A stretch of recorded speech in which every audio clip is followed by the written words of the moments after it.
Assalamualaikum warahmatullahi wabarakatuh. Perkenalkan, saya Susno, dosen Studi Ekonomi Syariah Fakultas Agama Islam Universitas Muhammadiyah Yogyakarta. Pada kesempatan kali ini, saya akan menyampaikan pengajaran dengan penilaian atau penilaian PDD UKT PT bidang pengajaran untuk sertifikasi gelombang 1 tahun 2025. Terkait dengan bidang ilmu pengajaran yang saya lakukan adalah Islamic Social Finance, spesifikasinya adalah lembaga zakat dan kewirausahaan. Pada kesempatan kali ini saya akan menjelaskan teknis pengajaran yang saya lakukan, yaitu menggunakan metode delivery, interaction, dan assessment. Salah satu mata kuliah yang saya ampu adalah Nalar Islam. Jadi mata kuliah Nalar Islam ini adalah salah satu mata kuliah yang wajib di Prodi Ekonomi Syariah FAI UMY semester 6 dengan bobot SKS yaitu 3 SKS. Setelah pertemuan mata kuliah ini sebanyak 16 kali pertemuan, termasuk dengan pencapaian atau penilaian pencapaian pembelajaran atau CPMK. Pada mata kuliah ini, mahasiswa belajar terkait dengan konsep ISWAP, perkembangan ISWAP dalam Islam, dan terkait dengan pengelolaan dan manajemen ISWAP, termasuk pemberdayaan lembaga zakat dan wakaf di Indonesia. Baik, selanjutnya akan saya sampaikan terkait dengan mata kuliah Filantropi Islam yang akan saya ajarkan pada perkuliahan mahasiswa semester 6. Mata kuliah Filantropi Islam memiliki 3 CPL dan kemudian memiliki 4 CPMK dan memiliki sebanyak 13 sub CPMK. Deskripsi dari mata kuliah ini adalah mata kuliah yang menyampaikan tentang konsep ISWAP, kemudian perkembangan ISWAP dalam Islam, kemudian terkait dengan hukum dan lembaga zakat, pengelolaan ISWAP, kemudian pendayagunaan ISWAP, dan pelaksanaan kegiatan ISWAP yang terkait dengan pemberdayaan ekonomi. Kajian pokok dalam mata kuliah ini ada 11. Yang pertama yaitu pengertian zakat dan hukum zakat terkait dengan dalil dan hadisnya, kemudian syarat dan rukun zakat serta macam-macam harta zakat beserta dalilnya. Kemudian mustahik zakat, dalil dan kategori penerima, kategori mustahik, pelembagaan zakat, dilanjutkan dengan kadar perhitungan zakat, strategi fundraising, lembaga ISWAP, kemudian tugas dan kewajiban fundraiser. Yang ke-8 adalah pendayagunaan dan pemberdayaan dana zakat, infak, dan sedekah. Yang ke-9 adalah wakaf, itu dari segi hukum dan syarat rukunnya. Kemudian yang ke-10 adalah pendayagunaan harta wakaf, dan yang 11 adalah wakaf dalam rangka mencapai SISWAP atau zakat infak sedekah dalam mencapai SDGs. Sedangkan buku rujukan atau referensi yang kita gunakan biasanya adalah dari Buddha Nurul dan kawan-kawan, Zakat, Perspektif Mikro Makro, Pendekatan Riset, itu dibuat oleh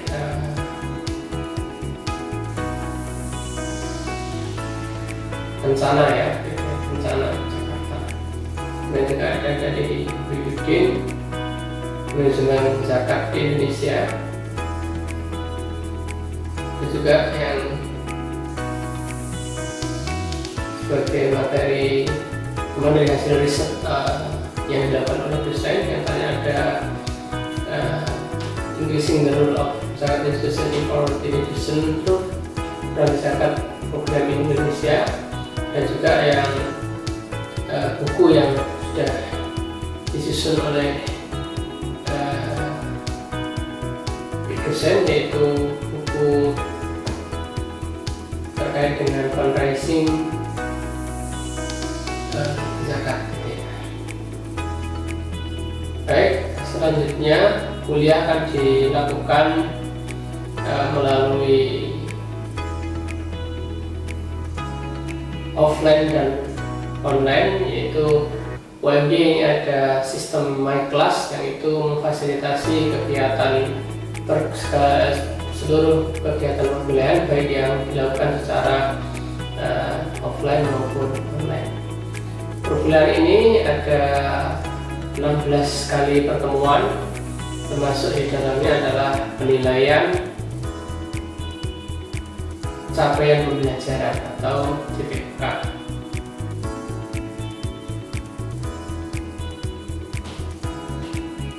Kemudian dalam kuliah ini penilaian yang dilakukan yaitu ada 10% itu keaktifan dan kehadiran, kemudian tugas baik itu tugas kuis maupun makalah itu 15%, dan juga nanti tugas UK atau ujian pencapaian ya, capaian pembelajaran itu 20%, dan tugas pencapaian yang ketiga dan kuis beserta proposal essay itu 35%, jadi totalnya sebanyak 100%. Itu terkait dengan mata kuliah atau penjelasan terkait dengan mata kuliah RPS mata kuliah ya, dari Filantropi Islam. Baik, selanjutnya untuk cuplikan perkuliahan yang saya lakukan terkait dengan mata kuliah Filantropi Islam ini akan laksanakan di kelas secara offline. Baik, teman-teman, akan mulai untuk perkuliahan kita pada kesempatan hari ini, yaitu mata kuliah Filantropi Islam. Assalamualaikum warahmatullahi wabarakatuh. Waalaikumsalam warahmatullahi wabarakatuh. Gimana teman-teman kabarnya? Alhamdulillah.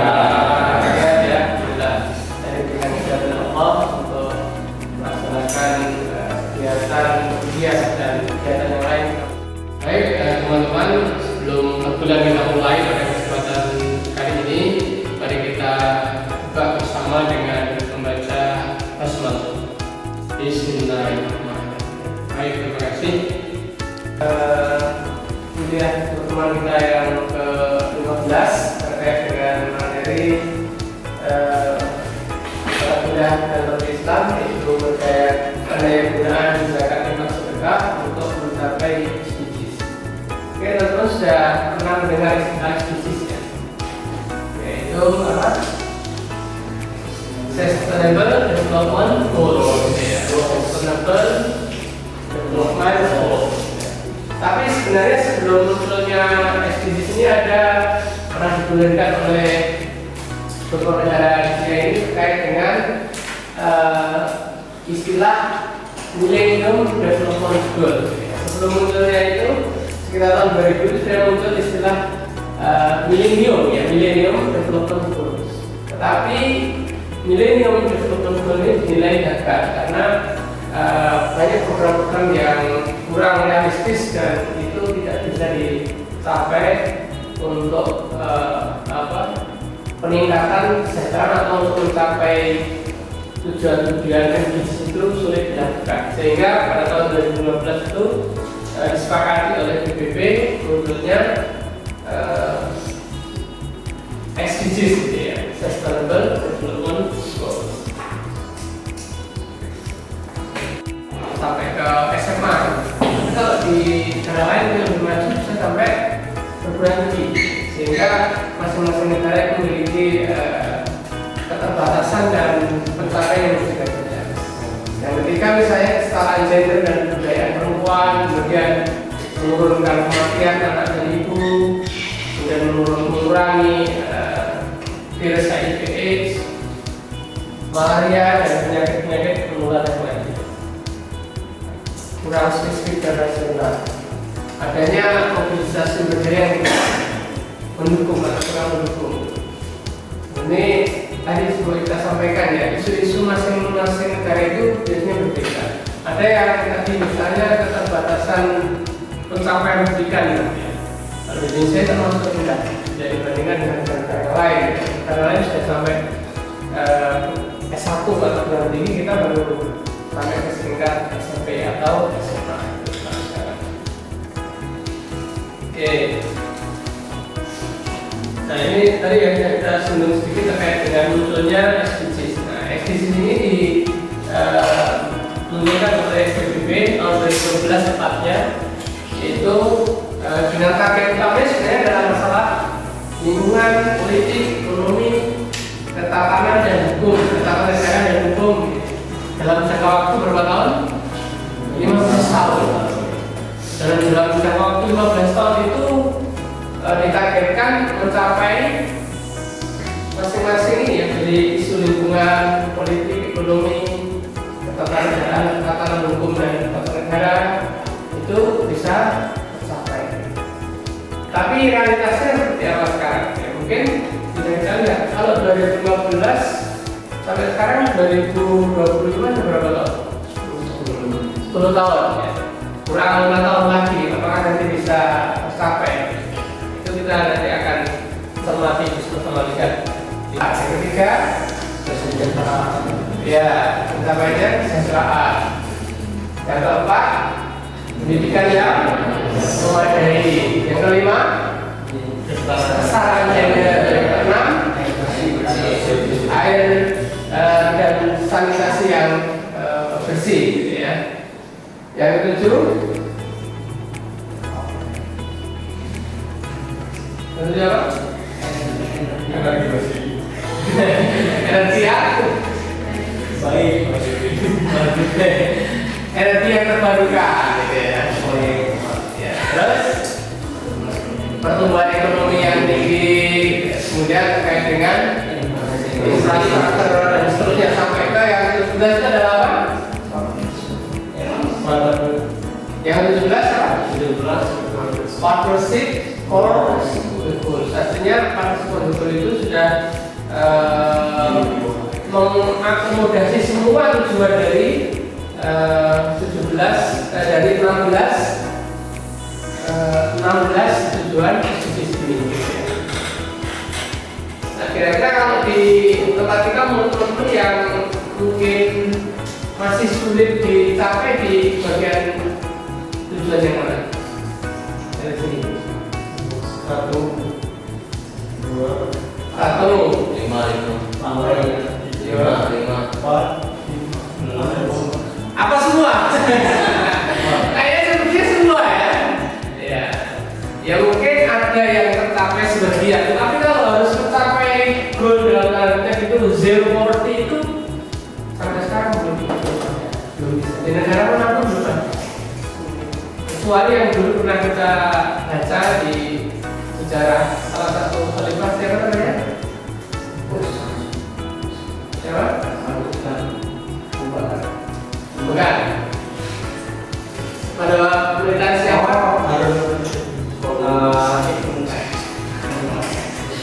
Siapa? Itu Pak. Yang Dimana pada masa itu orang sulit untuk bersedekah. Masalahnya kalau sulit bersedekah karena semuanya mau bersedekah. Siapa? Siapa? Nah itu Bapak. Ada siapa? Coba.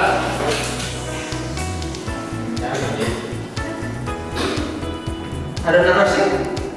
Bukan? Siapa?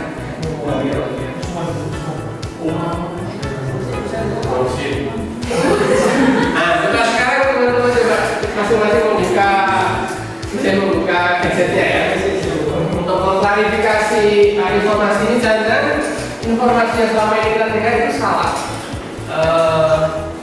Islam belum pernah mencapai itu gitu. Jadi kita salah.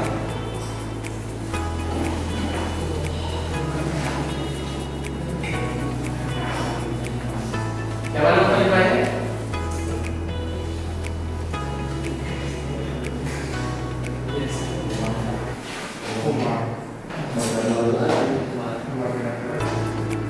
Ya, pada pemerintahan Umar bin Abdul Aziz. Dan ini syahid gitu ya. Jadi kalau Islam sekarang berbicara terkait bagaimana pengentasan kemiskinan, itu bukan hanya teori gitu. Tapi sudah pernah terjadi dan pernah ada. Jadi bukan sekedar omong-omong gitu bahasanya. Tapi memang sudah direalisasikan. Itu sekarang sampai sekarang belum bisa kita capai lagi ya. Ini tantangan-tantangannya perlu kita diskusikan. Kalau kemungkinan kita bisa mencapai lagi pada masa itu mungkin nggak? Sangat mungkin gitu ya. Sangat mungkin kan sudah pernah gitu. Yang belum pernah saja mungkin apalagi yang sudah pernah gitu ya. Itu sangat mungkin ya. Itu supaya harta itu tidak hanya mengelompok kepada orang tertentu saja. Dulu latar banyak dunia ini. Tidak boleh harta itu hanya dimiliki oleh segelintir orang saja, itu nggak boleh. Harus ada yang merata. Nah, perataan itulah yang harus dilakukan. Yang kaya harus memberikan hak hartanya kepada yang miskin yang berhak. Ya orang miskin sudah berhak atas harta orang kaya, sehingga terjadi pemerataan. Kemudian penyaluran itu juga penyaluran dari kegiatan di sini selama ini memang masih perlu banyak kita dorong atau kita sama-sama teliti kembali atau kita kritis kembali bahwa penyaluran terkait dengan dana-dana di sini apakah sudah bisa mencapai bagian mana dari SDGs itu atau seberapa besar SDGs yang sudah bisa dicapai terkait dengan dana zakat infak dan sedekah ya. Sebenarnya pemerintah Indonesia ini sangat konsen terkait dengan itu, tapi realisasinya memang masih banyak tantangan ya. Tunjangan yang terjadi itu kan karena kemiskinan. Kalau adanya kesenjangan yang semakin tinggi itu akan banyak menimbulkan masalah-masalah sosial gitu ya. Masalah sosial. Jadi akan mendorong terjadinya masalah sosial mungkin sulit untuk dikendalikan. Nah sekarang yang perlu dan perlu kita lakukan adalah bagaimana antara SDGs dan tujuan lembaga zakat infak sedekah ini sudah relevan, sudah sebanding atau sudah sesuai ya. Sekarang tantangannya adalah bagaimana mengkolaborasikan antara kegiatan pemerintah yang bersifat sosial kemudian dengan kegiatan lembaga hisab ini untuk sama-sama mencapai SDGs. Kalau kita lihat sekarang mungkin masih kurang ada sinkronisasi, masing-masing terkesan berjalan sendiri-sendiri. Meskipun sudah ada beberapa instansi yang itu saling mendukung, tapi masih adanya perlu untuk tadi memaksimalkan adanya kolaborasi, bukan kolaborasi yang mengumpulkan dananya saja, tapi kolaborasi di sini terkait bagaimana memaksimalkan program untuk mencapai tujuan. Ya.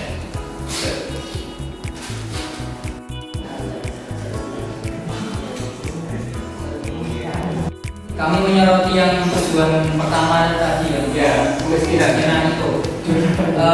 Pada dasarnya kami melihat SDM di Indonesia ini itu memang susah, tidak mau untuk keluar dari kemiskinan. Contohnya apa? Ketika ada dana bantuan dari masyarakat, dari pemerintah, itu mereka cenderung untuk menunggu bantuan itu, tidak berusaha untuk bagaimana caranya keluar dari kemiskinan. Jadi apa ya?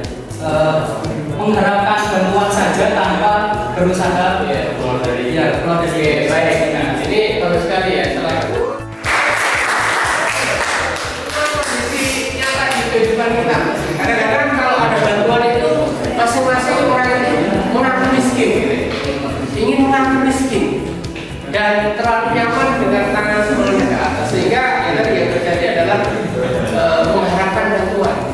Nah, praktis yang terbaru itu dari data PPATK itu ada lebih dari 50.000 penerima bantuan sosial itu sebagai pemain aktif judo. Oh iya, yang sangat apa ya, sangat ironis gitu ya. Dana dari pemerintah yang itu sifat sosial itu malah dipakai judi gitu ya. Ini kan hal yang sangat ironis gitu ya. Bagaimana mencapai merubah kemiskinan sementara dia sendiri tidak mau berubah, jadi kan ada bagus sekali ya. Korupsi dan penyalahgunaan kuasa itu. Korupsi dan penyalahgunaan kekuasaan ya. Jadi mana dari pemerintahnya itu melakukan korupsi dan mengalihkan sumber daya harus digunakan untuk pembangunan, maka untuk masuk ke kantong diri sendiri. Ya. Terus dananya kan harusnya di Saya izin nambahin. Dana yang dialokasikan itu dana yang untuk infrastruktur dan lainnya itu harusnya dikelola dengan secara sesuai alurnya dan baik. Karena kan memang apalagi di negara ini juga yang harusnya dari dana yang dialokasikan ke infrastruktur, ke pendidikan dan kesehatan itu kan sering bocor ya. Entah itu dana yang mungkin dipakai untuk suap atau bahkan nepotisme seperti ini. Ya, jadi hal ini kan juga bukan hanya mengurangi efektivitas program ini, tapi juga Malah menggerus gitu ya. mengurangi juga kepercayaan masyarakat terhadap pemerintah. Baik, ya. Ini bagus sekali juga ya.